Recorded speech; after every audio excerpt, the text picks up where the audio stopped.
Guys, balik tanaw lang tayo kay megastar Sharon Cuneta. Nag-guest siya kay Vice Ganda at tinanong siya ni Vice Ganda kung ilan ang naging boyfriend niya, nakarelasyon niya bago siya nag-asawa or ikinasal or nagpakasal kay Kiko Pangilinan, our ex-senator Kiko Pangilinan.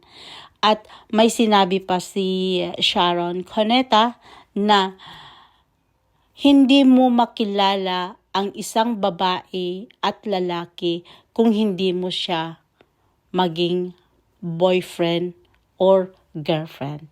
At inisa-isa ni megastar kung sino ang nagiging karelasyon niya, nagiging boyfriend niya. Napatawa pa nga ako kasi sabi niya, tama ba itong iniisa-isa ko na? At talaga namang naging honest si megastar kung sino yung naging karelasyon niya. So panoorin natin guys, nakakatuwa nga si megastar at may napupulutan ka rin ng aral sa mga sinasabi niya, lalong-lalo na sa mga ka-teenageran ngayon na kailangan ding mag-iingat sa pagpili ng maging boyfriend or maging asawa mo. So, panoorin natin guys.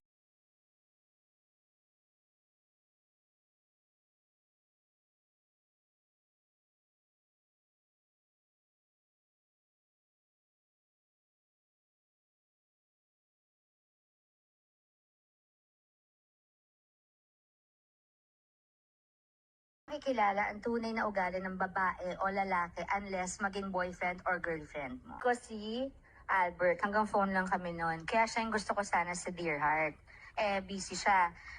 Gumawa ng bata pa si Isabel, mamaya sila nag-skip. Ang nagsumbong sa akin, yung binilinan niya na, pare, pakialagaan lang habang wala ako dahil nasa Ilocos siya. Si Gabi. Gumawa na kami ng Dear Heart. Ayun. Tapos nagbalikan kami ni Gabi. Tapos naghiwalay kami. Tapos meron pang hindi tiga showbiz. Tapos si Richard. Nakakahiya naman isa. Kasi meron pang hindi tiga showbiz bago ako nag-asawa. Sabi ni Mami, collect and then select. Ibig sabihin, kasi eto hindi. Hindi mo makikilala ang tunay na ugali ng babae o lalaki unless maging boyfriend or girlfriend. Kaya nga boyfriend stage nang hindi ka naman nagpakasal agad. Nililigawan ka laging best foot forward ang lalaki. Kasi yung babae rin, kahit gutom na gutom, kunyari, tingilan yung kakainin yung palabanat sa bahay. Pumapalik, enjoy, kulong ka sa bahay. I didn't wanna go out on a date with Kiko. Just go. You have to start going out with other people. Okay. Ngayon, nasawa ko na siya. At saka naman forced. Kung medyo hindi ka pa ready lumabas, give it a mourning period. Parang pag may namatay. Because when someone leaves your life na mahal mo, parang kang namatayan. Graduated. I said, when we get home, because we were in Paris, I said, when we get home, I'm turning over to you all your savings. Not 1 peso less. So, kung ano nang tinubos sa pag-invest ko ng inabot ko na. So, and she knew, I said, maliit pa siya. Also with Miss Case Conception also. I taught Casey even before she graduated from college. So, when she graduated, I said, when we get home, because we were in Paris, I said, when we get home, I'm turning over to you all your savings. Not 1 peso less.